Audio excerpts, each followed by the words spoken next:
Greetings,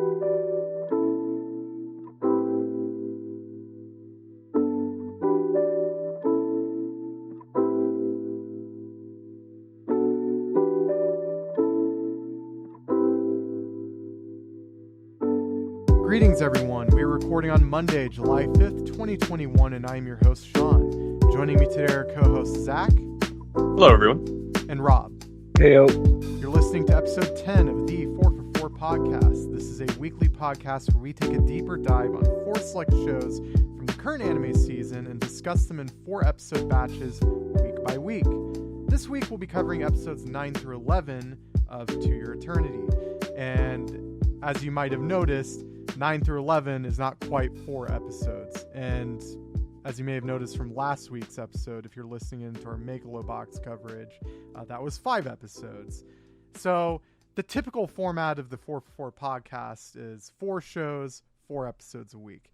However, given a show's unique schedule, or maybe let's say there's 13 or 11 episodes in a season, we might cap off on the end of a season with 5 or 3 episodes accordingly. But To Your Eternity, however, being a 2-core series, as I've said in the past, our general intention is to choose 1-core seasons, something a little more one and done, something that can be neatly covered in one season. However, To Your Eternity is a 2-core show, so it is split across 2 different seasons. Thankfully, though, to our knowledge, To Your Eternity is not a split core show. And by what I mean by that is, so this summer season, we should be getting our next season of To Your Eternity right after the last. So there should be no substantial gap for To Your Eternity. Right, like as far as we're aware, there's not going to be a conflict of schedule. Like it's supposed to be airing the same time it normally would. Mm-hmm. As of today, July 5th, though, the next episode normally should have come out. However, I'm thinking maybe due to the same reason as My Hero, there probably was a scheduling conflict with another program block. So perhaps we'll be seeing it next week. But going forward, I wanted to say our coverage of To Your Eternity will be 3 episodes per our show. So rather than the typical 4-episode coverage on the 4for4 podcast, for To Your Eternity, because it is slated to be a 20-episode series, we're cutting it down to 3 episodes from this point. So is there anything you guys had to say on that before we continue?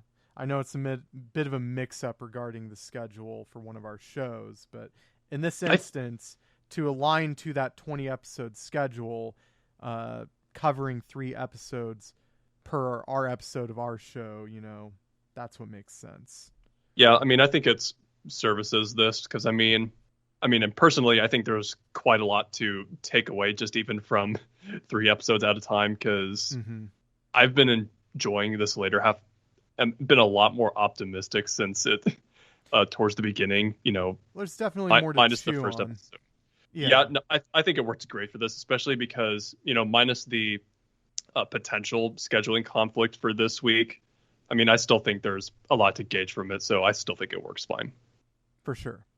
So aside from that, as I said last time, we are considering possible mix-ups to the format of our show, but I don't plan on giving a little more information on that until possibly next week. But aside from that, we are looking at the possibility of switching out our audio provider or how we record our audio.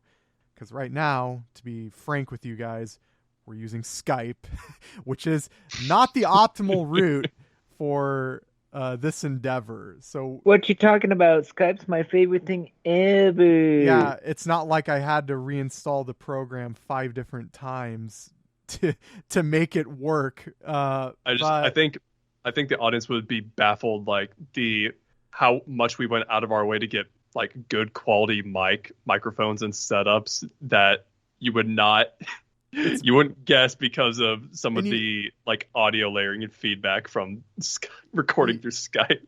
Yeah, and you're basically not even noticing it, I'm sure, because of the garbage that Skype is. So trust us when we say we're trying to look at other methods. We're looking at alternate avenues. Hopefully by summer we'll have that squared away. But for now, we're probably going to be finishing out this season of our show on Skype. So just bear with us there. We're getting it worked out. But before I get into the episode discussion, is there anything you guys wanted to bring to the table before we get started? I think it was quite of a doozy. There was a lot of things conflicting our schedule this past week. I know we had to delay Megalobox and this episode of To Your Eternity, but it was a pretty wild circumstances and life events. So I don't think there's much to put out on the table or housekeeping beyond that. So Rob, unless you had something you wanted to bring up, I think we're ready for our discussion. Nope, I'm good. All right then.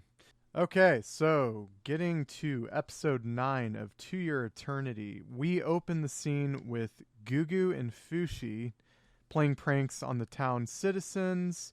Gugu says he doesn't want to go back to Gramps' place due to what he did to Gugu. So as we remember from last time, the old man or booze man, when he saved Gugu, he put in that artificial organ that holds the alcohol that kind of develops in his body.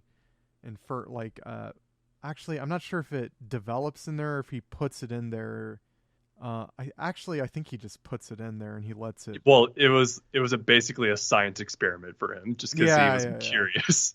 Like, I don't think it was to culture the alcohol or anything like that. Right. So again, fuck you, booze man. Just insert. Okay, yeah. It's for the novelty of, like this has been sitting in a kid for a month or two or whatever. Okay. Got it. Yeah. So it's pure novelty thing. Pretty much. Okay. So yeah, understandably he does not want to go back for that reason. But as I kind of remember it, he's about to be leaving town for good. He has a sack behind him, but then he falls over and he can't move, and it's kind of inferred that Fushi carries him back to his tent. So back at his home, Gugu tells Fushi he's sick and he hasn't eaten anything in a long time. He asks Fushi for anything he might have to give him to eat, but Fushi doesn't have anything. However, he thinks about the various foods he's eaten up until this point, and he does manage to replicate some fruit and some dongo skewers for Gugu. So, and at this point, we get the line from the mysterious narrator, aka the god figure in the robes. He says, the more something stimulated him, the easier it was for him to create it. The stronger the stimulation, the greater it's engraved in his memory. The narrator goes on to say Fushi might be able to create things with only even slight stimulation depending on how he grows from here. So next, Mir, Reen's dog, so the small cute dog, comes to the entrance, with Fushi referring to it as Joanne. Gugu asks who this is and reasons it must be his name, referring to Fushi here. Fushi recounts his time with the boy and how he became the boy.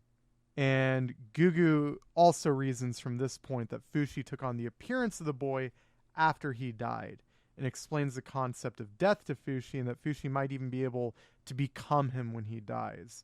So he laments his circumstances and how all he wanted was a normal life with the family. He recalls his time with his family from when he was younger, but learns that they were just employers of him and his brother, and says, if I die, just become me, Fushi, because that's the next best thing I could hope for. So death flag. Yeah.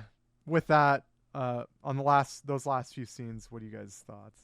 I thought it was really wholesome, especially when they were doing the pranks on the town people. Like it is kind of something that you and your younger or older sibling would do, just getting up to some, absolute nonsense, some shenanigans, if you will. I thought that was a really wholesome scene. I just love that, like, no fucks given. Like, he just shows up in town as the fuck off bear. Just right. Yeah, the gigantic, I'm amazed, like, bear.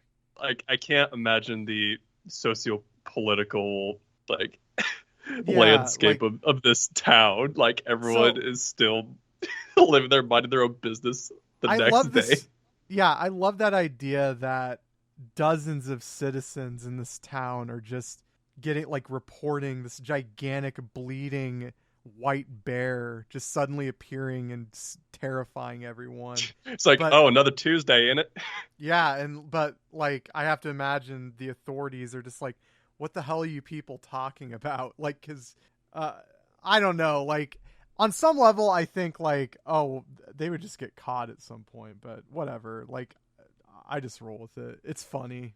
It's not that big of a deal. It's a lot more humorous to just suspend your disbelief. And I mean, of all the things to suspend, like, this is one of the least. Like, yeah, no. As far as, like, Gugu's like, reflective conversation, I do think it's interesting we learned this bit of detail about Fushi, because I mean, the boy you're referring to, we didn't address it, but he's referring to the boy from episode 1 when the memory of the name Joanne came.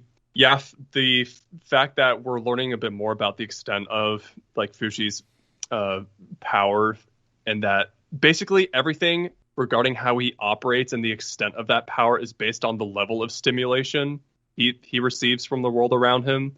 And as we see, definitely with the time he spends with Gugu, the more, like, intimate and powerful stimulation he gets is mostly through the bonds of the people he's around.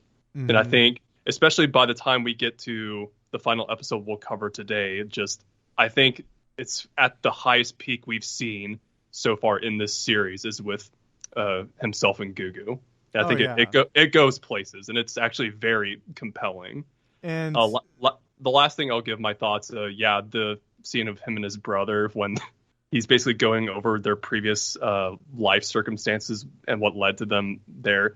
It was very tragic. I can't say I saw that coming as far as that portion of their backstory, but it explains a lot about his separation anxiety. Mm-hmm. He was in the manga, he was a lot meaner to his brother, like straight up saying, "I don't have a brother. You're not my brother." So that was a pretty neat contrast. Still, putting him out to be the best boy. Mm-hmm. Yeah, there's a lot of depth to him. I mean, even before now, I still think he's one of the most compelling. But yeah. So let me ask for a clarification on that point. When you say you're not my brother, are you talking about the older one saying that to Gugu? No, it's Gugu saying that to the older brother, like before he split or after they split. When the brother comes back. Oh, okay. Yeah, so we haven't 2 episodes down the line. Oh. Okay, gotcha. Shit, sorry. I thought we were it's fine. No, it's good. It's good. I thought that might be what you're talking about, but yeah, we'll get to that. We'll get to that for sure. No, any thoughts on these scenes from you, Rob, before we go on? Yeah, I feel like I've given my thoughts. Yeah, I really enjoyed them. Gotcha. I don't know. Like, Gugu does say, he does speculate that even emotional stimulation can bring about these abilities in Fushi. So, yeah, like, we see he's clearly a very intuitive person, time and again, Gugu is. And we clearly saw that from when he was experimenting with Fushi and trying to get him to replicate certain items. Very smart boy, but yeah. Moving on. So, Gugu goes to sleep content and happy after this, but is woken a little bit later by Reen when she finally catches up with the dog. And she tries to get Gugu to come back to the old man's place, tells Gugu that he'll remove the booze for free. She says that they all love him as she remembers their reaction to her terrible cooking. So, yeah, they definitely love him insofar as they want good cooking. That was my takeaway at that moment. Yeah, same. Like, I think the intentions were not as wholesome as she was making them out. Pretty sure that was obvious from the way these scenes were directed. Yeah. If I'm being real, I think they have a level of empathy between, like, I think they have a level. Right. Of I'm not saying it was Gugu, totally selfish. Yeah. But there's definitely conveniences there. So yeah. Gugu, he says, I threw away my mask, which means I threw away my life as a human being. So he refuses to come back. And he reveals it was for face injuries and not for advertising regarding the mask. So as we remember from a few episodes prior, when she first meets Gugu in the shop, well, not the first actual meeting, but meeting him with the mask on, she always thought it was for like, he's like a mascot or something. But so she keeps trying to reveal his face from this point, but he refuses to be seen. Fushi makes the observation, your chest keeps hurting when talking to Reen. And then he just runs off to find the mask at that point. Reen shows Gugu her wound, which of course is just a small cut in her arm. But to her, this is like incredibly substantial. But she does it in service of making him more comfortable showing his wound. Like, her heart's in the right place.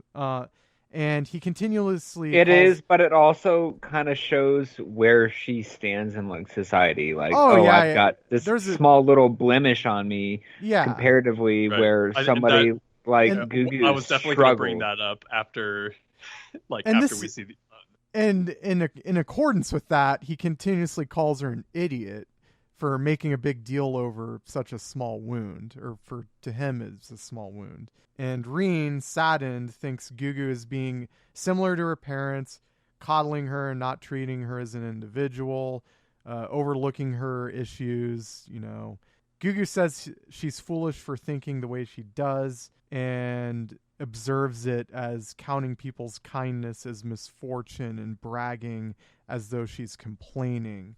So she believes the person that pushed her was an enemy of her dad, which is what led to the mark, showing that she doesn't really understand what happened that day. Gugu refuses to say what happened to his face or if he likes her, literally saying, I'm not saying, you'd hate me if I said so, to both of those things, and says, I'm a freak, that's all you need to know. And then Reen gives him a bucket with hole cutouts, saying, I don't care if you're a monster or human, you're still you either way, aren't you? And implores him to come out of the tent. And from this point, Gugu apologizes and agrees to go find Fushi with Reen. So this scene took up a pretty large amount of the episode. It really goes to showing a lot between these two characters, their dynamic, and it really goes a long way to showing Reen's character and what motivates her, where her heart lies. So any thoughts on that, you guys? Man, do you want to go first, Rob, or not? Because I have quite a few thoughts about this. Yeah, I can go first. I'll keep mine quick, short, and concise. Again, I think it really shows how differently both Reen and Gugu have grown up, whereas Reen has had everything given to her. Mm-hmm. And I think it's a clever analogy that she's embarrassed and wants to hide her small little scar comparatively to Gugu, best boy, who is literally forced to hide his scar, because if he doesn't, then, as we've seen from society, exactly, they shit on him. But she is under the impression that it's as big of a deal, essentially, without knowing, like, Gugu's true face. She's under the impression that it's as big of a deal as Gugu's issue, and, like, he's calling her out for that shit, and I can really fucking appreciate that, because it's just like, yeah, you think you have it bad, but you could have it worse. Well, it's amazing she how doesn't appreciate that. It's amazing how wildly different their life circumstances are and what constitutes like a big deal or what's a wound in their eyes. To Gugu, like, he has actual like past trauma, physical trauma of his face and in his body that were both out of his control. And just everything up to this point in life, a lot of things are just not going his way. Nothing is going his way or to his favor. And just, I can imagine just the audacity of hearing the lengths she goes to complain about the coddling she receives from her family and basically how her life is just window dressed to be as comfortable and like satisfactory as possible, yeah, like it's easy to see just how that would make him just so pissed at it all. But I love that deep down both of these characters are still being like true to themselves. They're not just being assholes for the sake of assholes, complaining about each other and what they've been through. Because even after all this, like Reen still makes an effort to have Gugu feel accepted in her presence. She still acknowledges him as being him, even with the mask. And to me, that's why I like Reen. Yes. So there's a synchronicity between her and Lena from 86, another show we're covering. So these are both characters that come from very privileged positions and who both make great efforts to empathize and understand people less fortunate, the people, their inferiors as designated by society. Right. Obviously, there's many differences between these two characters, but to me, that's that commonality. Like, I can't hate or even really dislike Reen because while you're right, Rob, she does have a critical lack of perspective and understanding from where Gugu is coming from and the true capacity for his suffering. What she does have, though, is a desire to understand. She really does want to try empathizing, even if she lacks the scope or understanding for where he truly is. So, exactly. Like, there's no malice in the way she behaves or feels about it's like just, it's him ignorant. and those around her. It's simple ignorance. And it's like, ignorance I'm not of a child too. Right, and I'm not saying that like I dislike her for it, but like she is coddled. Yes, she definitely is coddled, and we can definitely understand why Gugu has this reaction. So for sure, like, yeah, I'm just saying I'm not judging either of them. Like, to me, this whole interaction's pretty natural, like it's to be expected. And you're right, Zach. They're definitely being true to their natures here, but because of where it's coming from in her heart, though, in my mind, I'm like, oh, this will all turn out all right in the end. Yeah, because I mean, this only serves to like increase their like relationship and bond toward each other. Like, I think it's very, very natural, but it was a very positive experience and just wholesome. Yeah, it was definitely positive. They're on the road to understanding, even though it's thorny and rocky. So, next, Fushi finally finds the mask. It's nighttime now, with his creator once again showing up to warn Fushi that the enemy is always looking for an opportunity to strike. And as Rob mentioned in the last episode, they're called the Knockers. So Fushi tries to throw fruit at him. It just goes right through him, or he teleports or whatever. We get the impression that he's thoroughly intangible, that only Fushi can see him. Next, we see Gugu and Reen walking down the market street when she's grabbed by a hired hand from her parents. That's her observation anyways. And Gugu, in response, kicks the man and manages to get away with Reen, running to the forest. Fushi manages to meet up with them here and returns the mask to Gugu, with Gugu giving back the bucket to Reen, as we now learn that Reen was wearing that bucket so she wouldn't get noticed by the people looking for her. So Gugu agrees to go back to the old man's place, saying, though, however, he will not forgive him. But he also says, I've lost interest in my own circumstances. So we're finally seeing that he's self-pity's way too strong of a word, because but he's able to move on, I guess. He's made peace with his unfortunate circumstances and will simply make the best of what he has going forward. That's my interpretation. It's so hard to see somebody as young and as like kind-hearted and good as Gugu come to that self-realization so soon. It's not right. Yeah, he had to become an adult way too quick.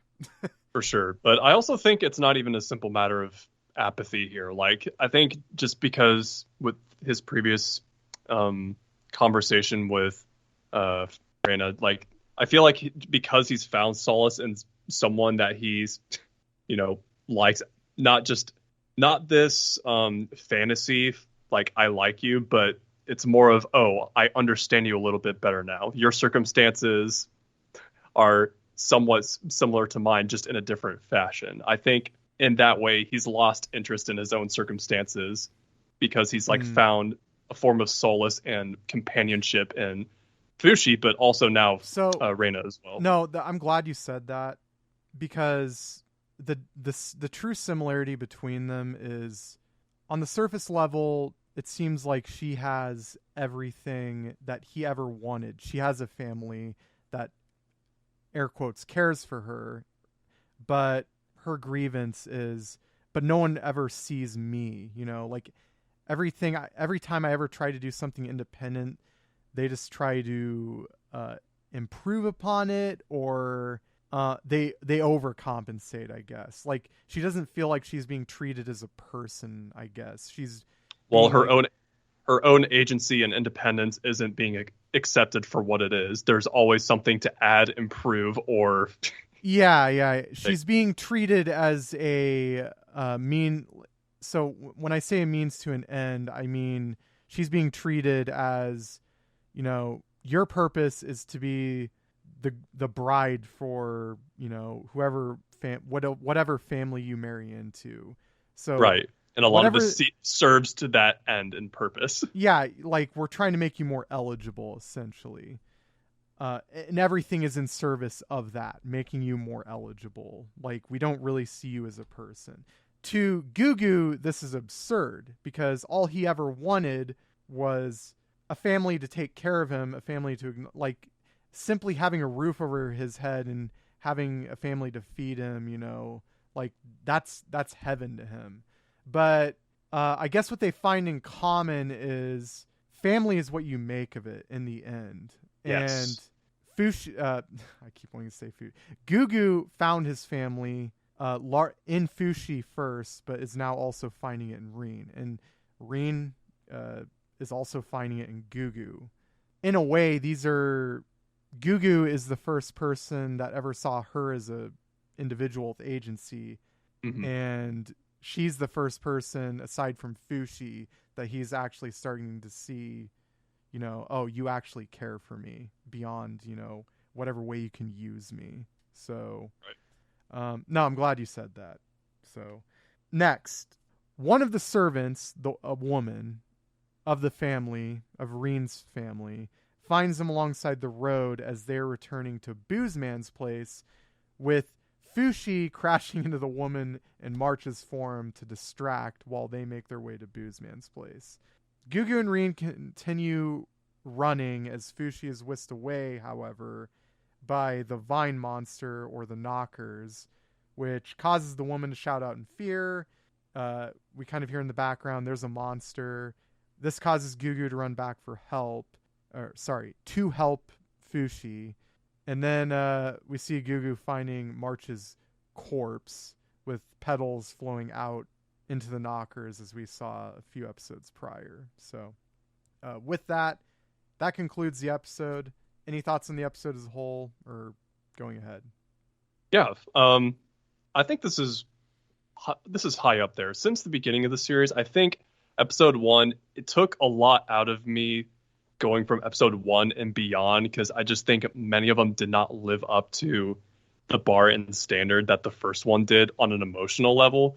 But this arc, I want to say, that we've had with the Gugu these past episodes, and even leading to this, because there's still a few more left with him, I think it's gone and developed in such an interesting way and in a direction that I think Gugu is one of the most endearing characters of this series. It's probably my favorite. And I think this is one of the episodes that cements that in me. I've loved him even before, but finding the ways in which, and I'm glad you pointed out, the way he chooses his family and moving on past his own circumstances. Not that they're anything to like gawk at, because they're pretty freaking terrible, but he has been forced to mature and become a man at his age and find a happiness with who he is and where he's at right now. And I think this is a very important episode, and I think one of the strongest in that regard as far as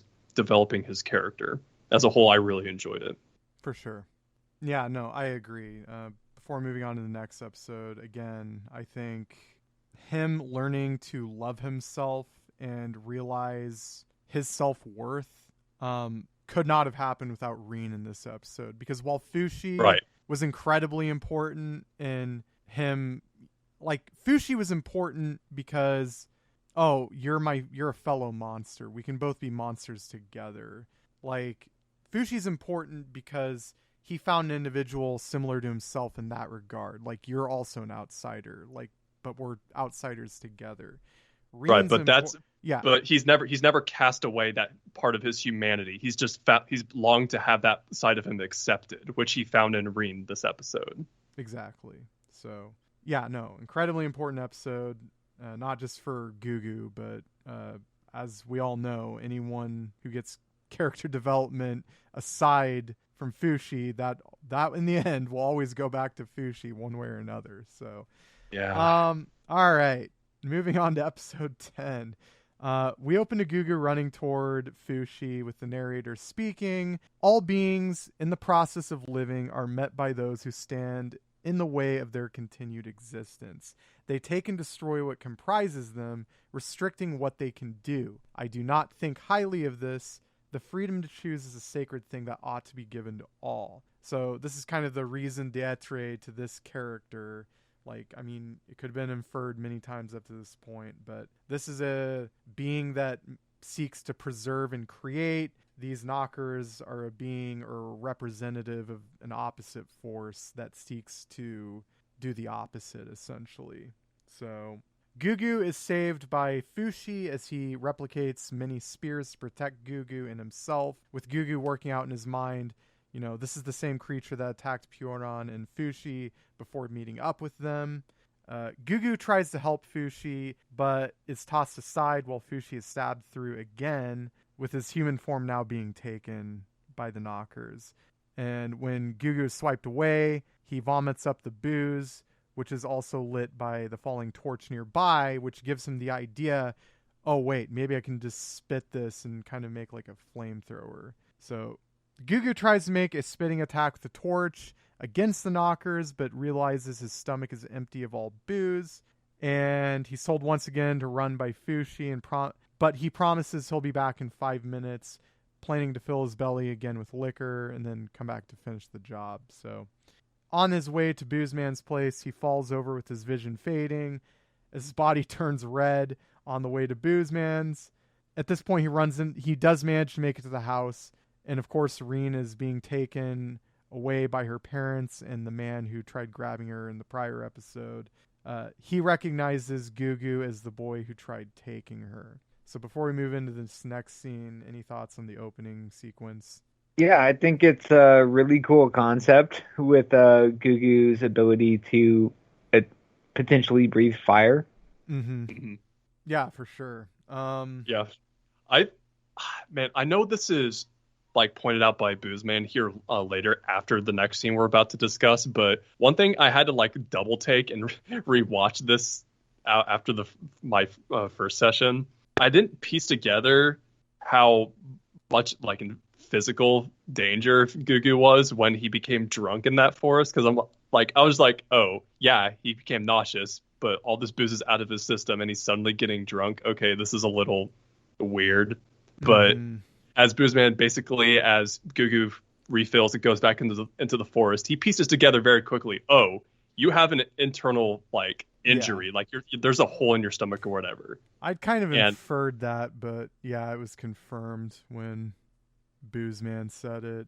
Like, now, I feel like a part of me got it, but it just took a little while. I'm like, oh, if that like sac or whatever that's in your gut holding the alcohol like bursts for whatever reason, like I don't know, getting flung by a flying monster in the forest, yeah, if that were to breach in your stomach, because I mean, as a lot of people may know, alcohol gets absorbed to your brain through the stomach. Mm-hmm. So as soon as that stuff hits your gut, yeah, you're going to get intoxicated. So I mean, it's used to great comedic effect here, but I thought it was just a great touch, but admittedly I didn't catch it turning time. Beat red kind of like I got that he was intoxicated, but the way that happened, I'm like, okay, I didn't see him get like seriously injured anywhere. He threw all this stuff up, so Yeah, I just didn't piece that together. That's more of me lacking observation. No, it's all good. I like the detail though.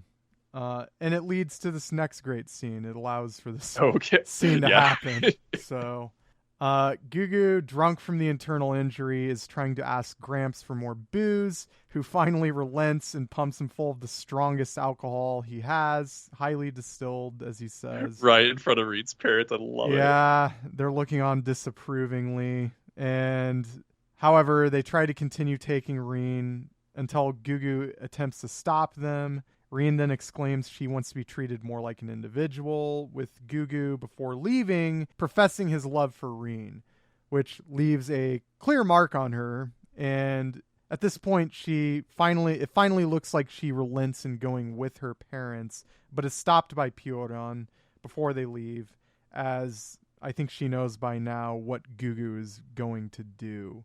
So he's going off again to help Fushi with the knockers.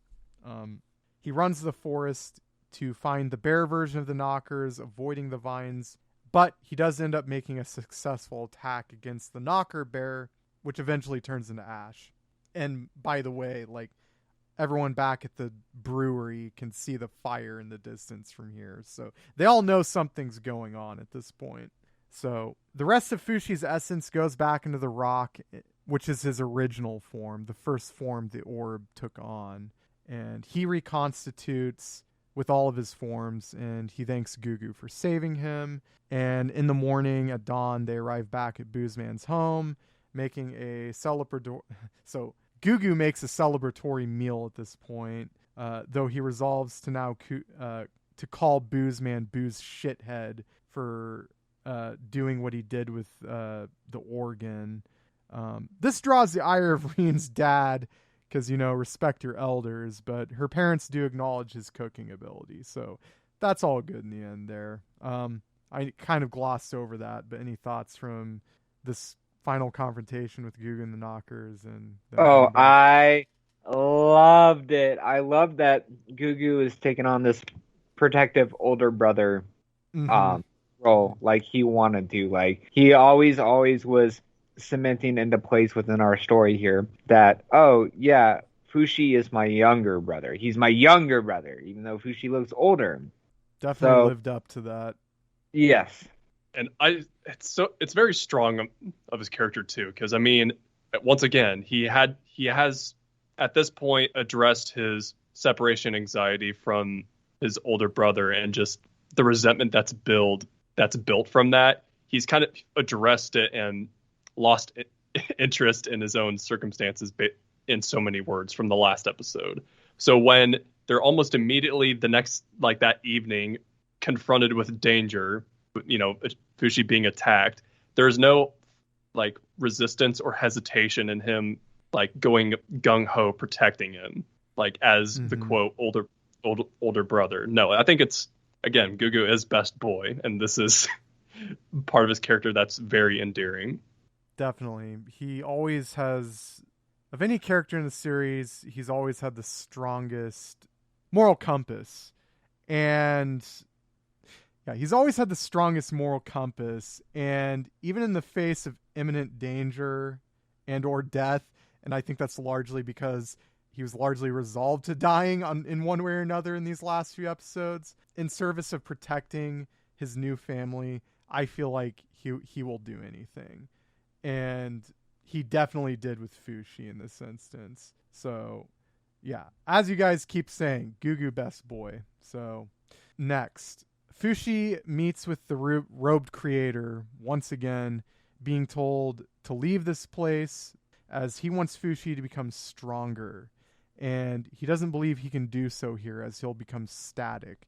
And he reveals that the knockers' objective is to destroy this world, and this is the first time he actually name drops them as the knockers. So there's that.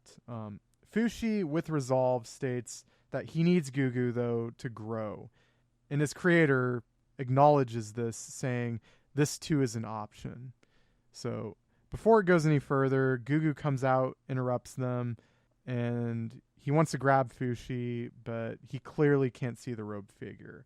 Fushi comes to the door. He looks back. He sees him disappear, and then that's the end of that scene. So Rin goes back to live with her parents. She says goodbye to everyone, and in the end acknowledges Gugu by name. And next we get a 4-year time skip with now a much bigger, more muscular Gugu. And we see him in one of the shots doing some pull-ups in the evening. So we know he's been working out consistently for this time. He says that he once hated himself, but he apparently doesn't anymore. Rin visits the brewery again as she heard about Fushi being interested in the needlework. So we learn that on some level she's been visiting somewhat consistently since that time.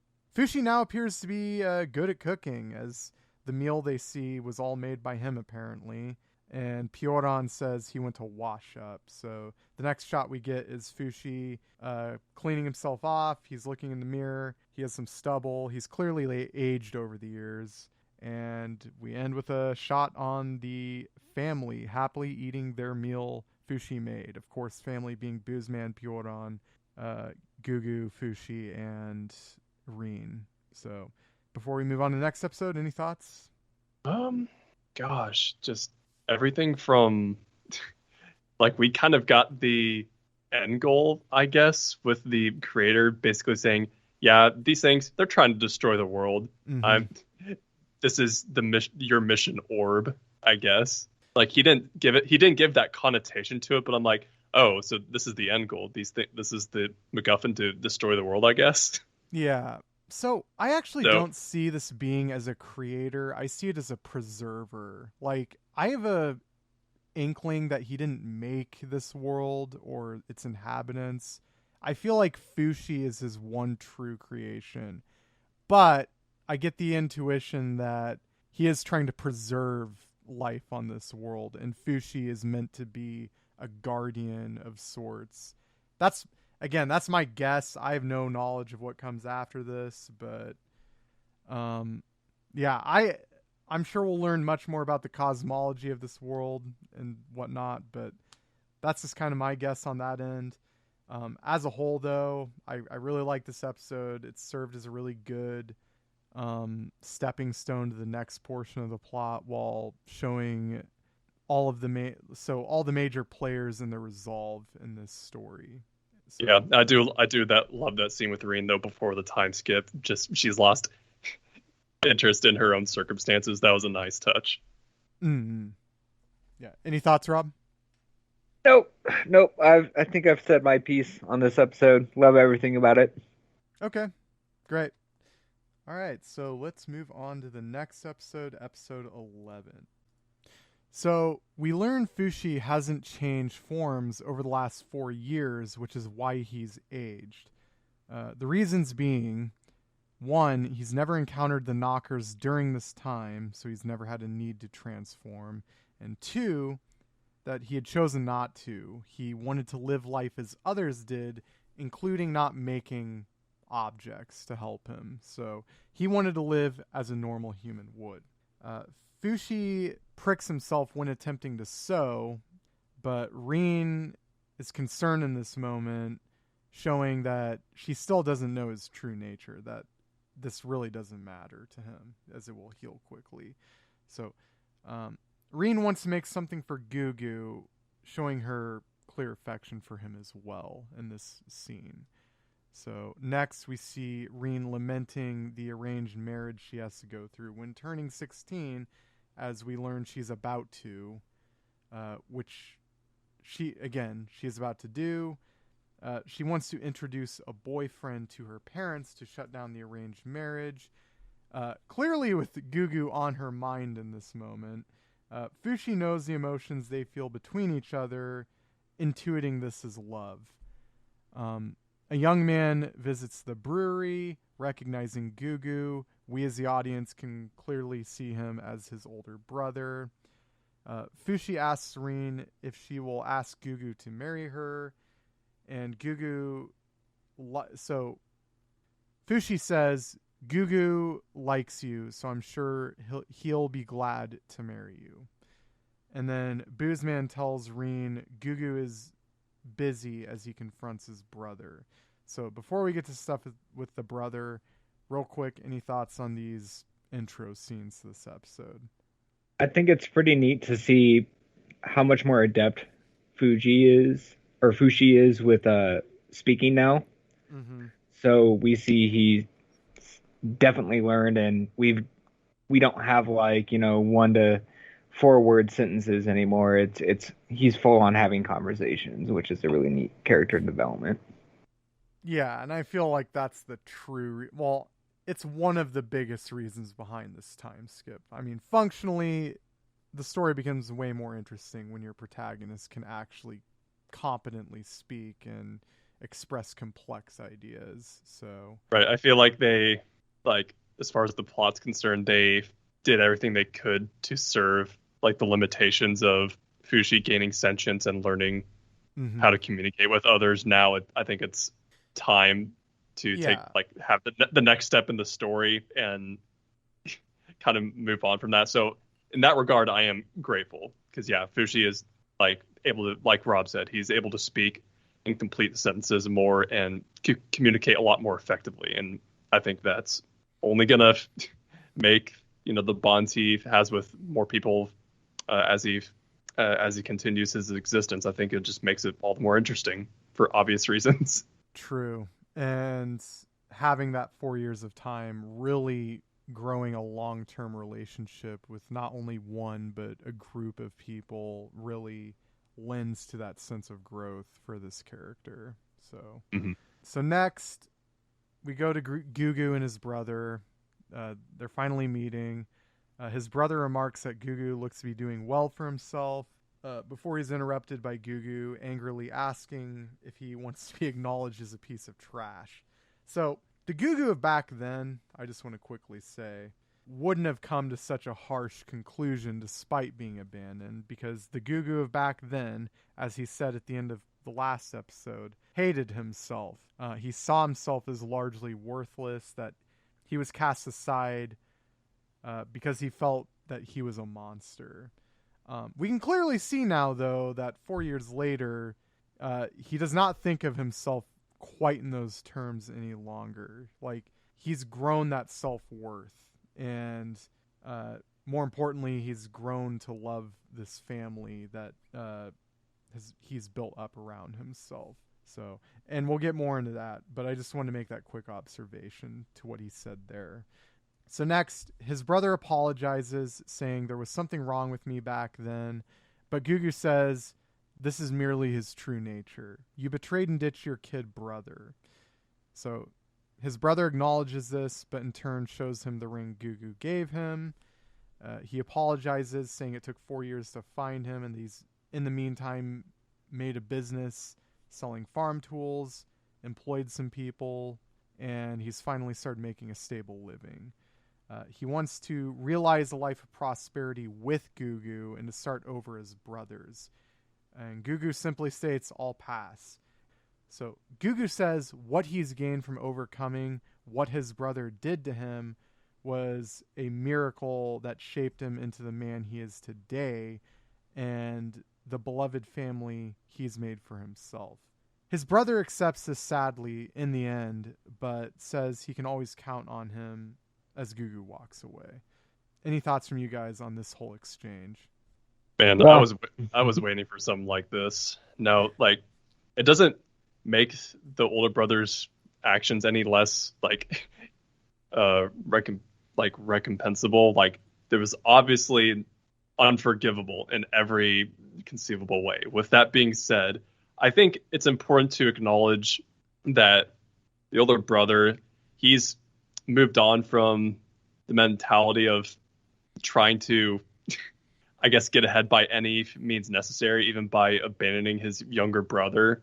He held on to the ring, which he didn't need to do. He could have sold it to get himself by a little longer, but whether for sentimental reasons or whatever, he still held onto it, hoping to give it back to Gugu, and as he was trying to in this scenario. I think it shows a lot of growth.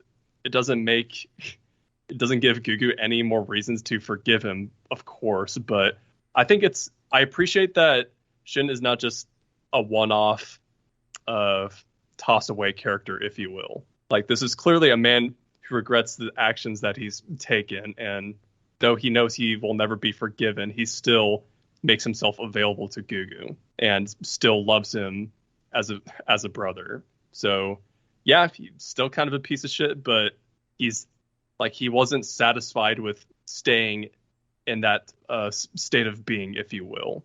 When he had the means to realize the dream that he and his brother had and take care of himself, he came out of his way to offer it to Gugu as well. I still think that takes some form of empathy. Mm-hmm, for sure. Yeah, I think the real important part of what you were talking about there is ultimately, again, this is another synchronicity between other shows we're covering. As I said in our last episode with Megalobox, forgiveness is something earned, and it's something given by the party that was harmed by the abuser or whoever the person seeking forgiveness is. So in this instance, forgiveness can only be given by Gugu, and only on his own terms, because ultimately he was abandoned, and that could have gone any number of ways. And in most realities, Gugu probably would have been dead in a ditch somewhere, but in this one, you know, he made it through, and he made his family. So Gugu has every right to say what he says here, despite his brother's best intentions, despite his brother's realization at what he did. He has every right to do what he did here. Like, absolutely. However, the important observation to be made here, and it's as you said, he did offer the ring back. He never did use the ring to get ahead, I guess, is what I want to say. Like, he took being given the ring by Gugu as a sign of, oh wait, I fundamentally thoroughly fucked up, and I want to make amends in any way I can. I do believe that sentiment counts for something. It shows his desire to repent is genuine. Like, that is important if that were to ever happen. But again, that's ultimately up to Gugu. Mm-hmm. But yes, I mean, I agree. I think it is genuine on his brother's part. I think he truly does feel like he lost something. He's trying to get it back. But again, that's only on Gugu's terms. So, any thoughts from you, Rob, before we move on?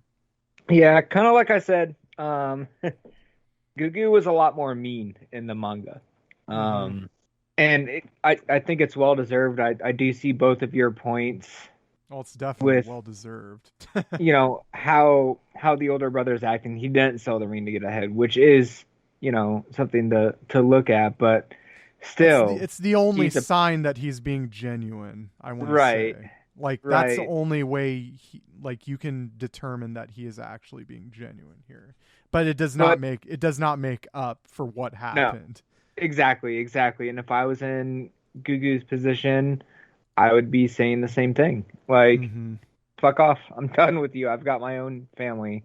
Yep, and that's completely up to him. Like, and I say good on him, but at the very least, I understand like what's going on here. Like, I understand the sentiment of his brother. It does look like it's genuine, but I mean, also too little too late. So all right, moving on. Gugu's brother walks into the brewery to give the ring to Boozman to pass back along to Fushi, but Reen immediately recognizes this ring as the one she gifted to that boy those 4 years ago for giving Mir back to her in the market.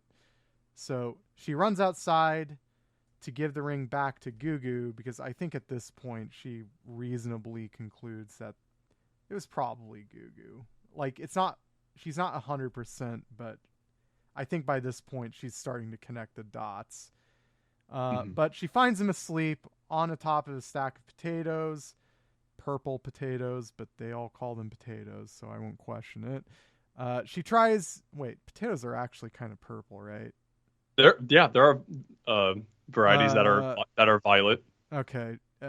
Well, folks, No, there's my extreme ignorance on display. Well, now, granted, they take creative liberties making it that like it's super purple, but right. But no, when I think about it, I think they actually are purple, and you're saying they are, so I'll believe you. But well, yeah, it's a lighter shade. The skin is like a lighter violet, but yeah, there are purple potatoes. But I don't want to sidetrack us too much on the conversation of potatoes. So, moving on, she finds him asleep on the potatoes, and she tries fitting the ring on one of his large fingers, which wakes him, and so she says, now's the chance to make your move on me, and saying she has to get married soon, asking if he loves her, recalling what he said when he was drunk those 4 years ago when he was about to go save Fushi.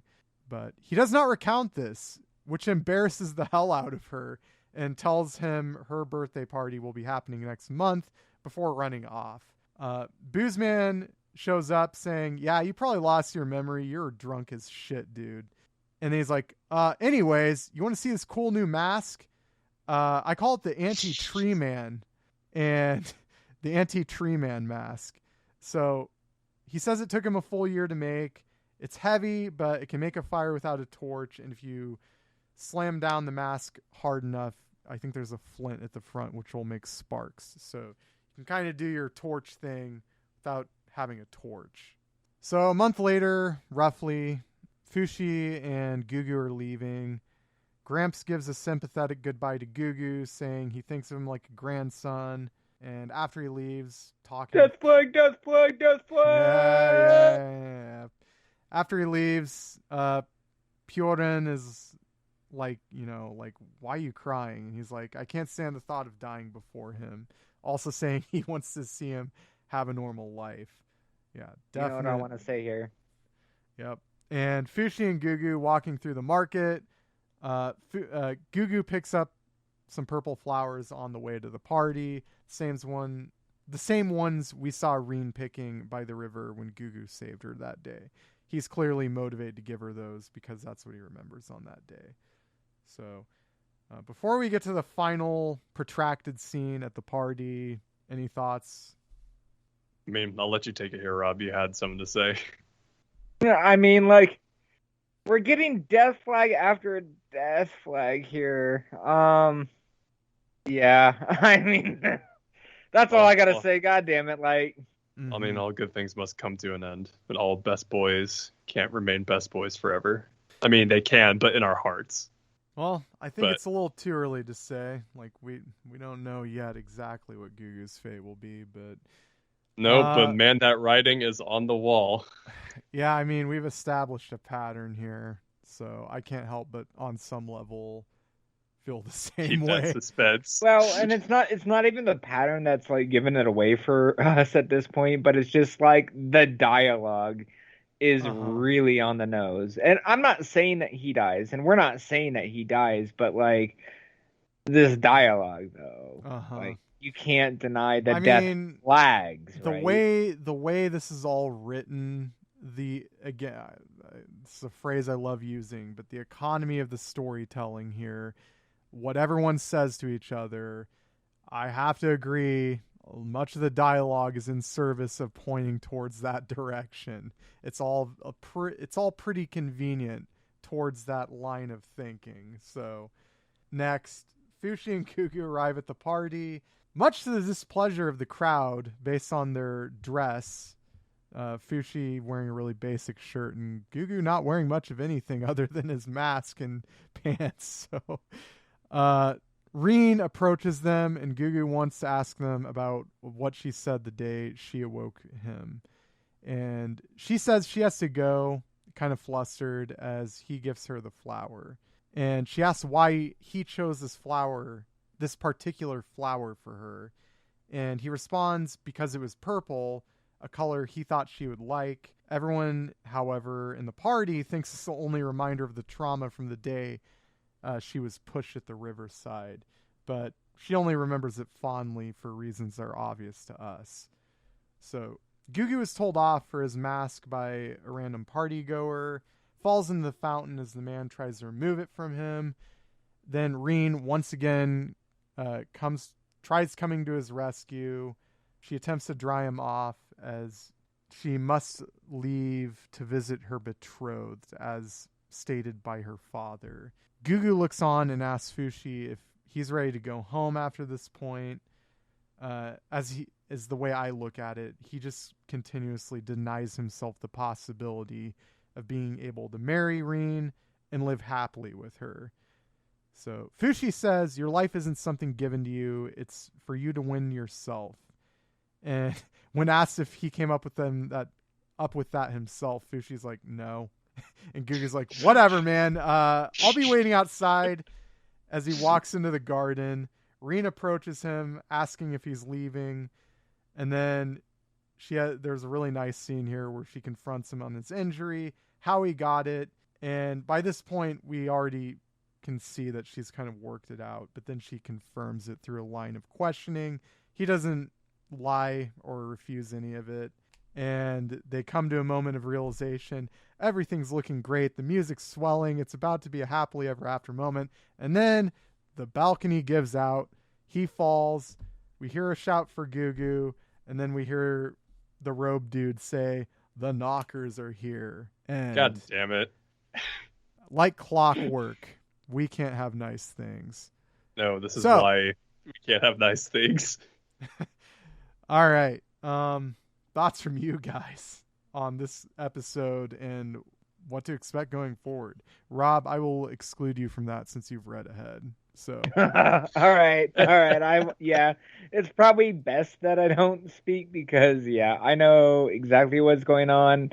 I couldn't wait, like, honestly, guys, after the second episode of this season airing, and just went and read the manga. Like, I spent an entire afternoon reading. So, and it's hard because we can gauge the direction this is going from the ending of this episode. But man, the emotional payoff for seeing what Gugu has been through to get to this point. Oh gosh, it hit me. I think since episode 1, this is probably the next time that my emotions were really overwhelmed. No, I thought this was, another great episode, but mostly for the emotional payoff of this last conversation here. I really liked it. And also just some of the interactions with Fushi and especially like Boozman and Gugu doing that weird dance when he gets the flamethrower helmet, just little things like that got a chuckle out of me. Yeah, I hadn't even thought of that. No, I agree. Even the first time I saw that, like, I was busting out laughing. Like, I don't know why. That's just little stuff like that. No, it was a great episode. I really loved just the payoff of Gugu and Reen's final conversation. But yeah, can't have nice things. As soon as things get to happiness for Gugu and anything to do with his happiness, just the rug has to be pulled from under him.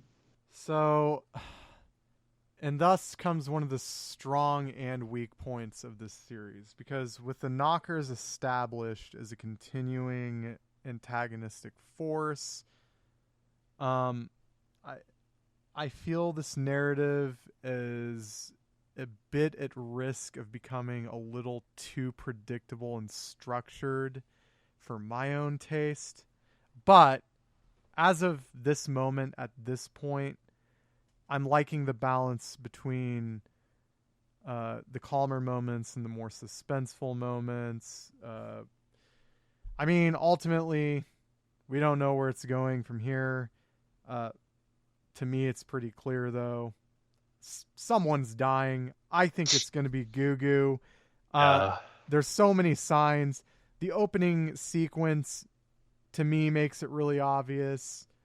I don't see how Gugu lives past this moment.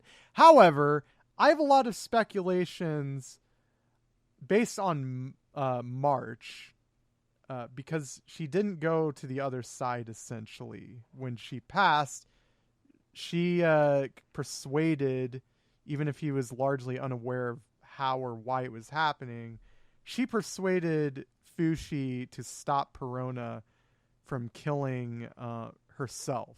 So, like, if that holds true, then these characters who die and stimulate Fushi are able to interact with and influence him on some level, even after they've gone.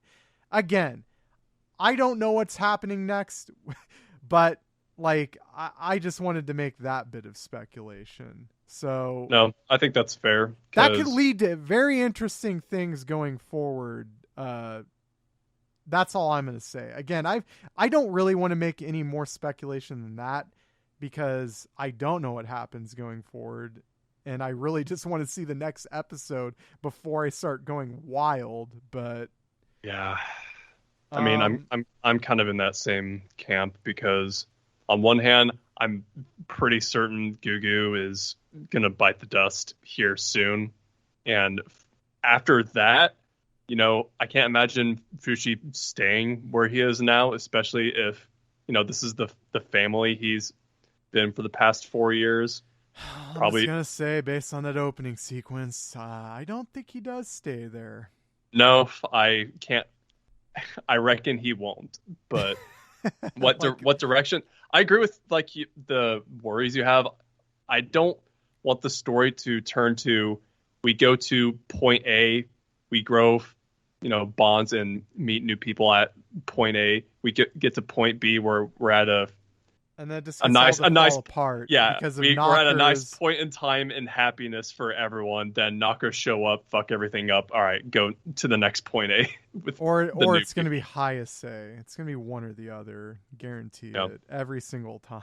It's like, oh yay, some sense of normality. Oh no, sadness, sad times. But like anything, it's up to the execution and how everything is presented. Because, yeah, it's been great. Like, everything we've seen up to this point in the story with Gugu's story, this is among the best that this show has given me. It's demonstrating its chops. Like, yes. Any of our early on fears after that initial episode, I think, are largely, at least for me, it's being largely abated. But, again, long term, it's still too early for me to say, but I'm very confident in this series overall, I guess, is what I'm saying. So I would agree. Yeah, I mean, great stretch of episodes. I don't have a lot more to say on that. Any parting thoughts from you guys before we conclude this? No? Not without spoilers. Nope. Do you have any thoughts on what you were thinking at this point in the story? I guess I'll just say that.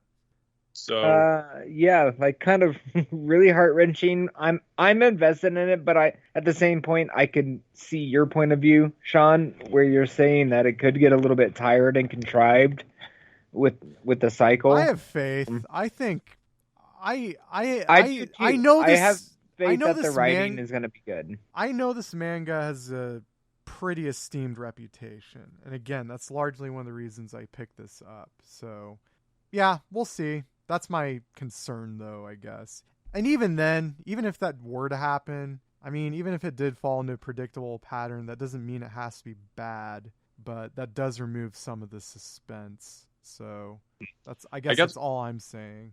I think just one of the things I'm looking forward to is I would like to see an existence equal to that of Fushi, but from the knockers. Like, there needs to be a sentient opposing force to him. That's equal a threat. That's a great thing. Like, I'm glad you said that. Hayase is whatever. Like, I'd be happy if they developed her character more, but I'm expecting her to just be, Fushi's my Moby Dick, and that's the extent of my character. Like, but you're right. I would love to see a more fleshed out, like, ethos from the knockers rather than just destroy, kill, destroy. That'd be cool. Also, even if it did fall down this super predictable, like, ebb and flow that I described, like, so long as Fushi is substantially developing as a character, I mean substantially from arc to arc, that it would still be gratifying to me. Even if some of that suspense is removed due to the plot structure,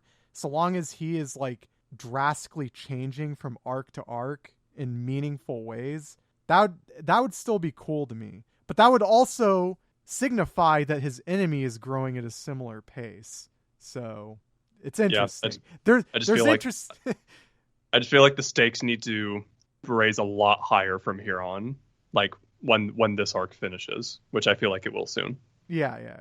So I guess I'm just going to leave it at that because we could be speculating all day. But yeah, that's kind of my concerns and where I would like to see it go. But that's all from me. And if that's it from you guys, then I think we're about done here. So to wrap things up, be sure to tune in next week for our discussion on episodes 9 through 12 of 86. Feel free to give us a follow on Twitter and 4for4pod, all 4 is numerical, to receive any news or updates regarding the podcast. You can also feel free to email us at 444podc@gmail.com. Again, that's all 4 is numerical, pod, letter C @gmail.com, with any questions you would like featured on a future episode. If you like what we're doing with the podcast, we would love it if you could like, comment, subscribe, maybe give us a review on your platform of choice, as this really helps us gain further traction and visibility. With that, thank you for joining us today. We hope you'll have a great week and join us next time as we discuss the final round of spring episodes for 86. Have a good one, everyone. Take care. Later.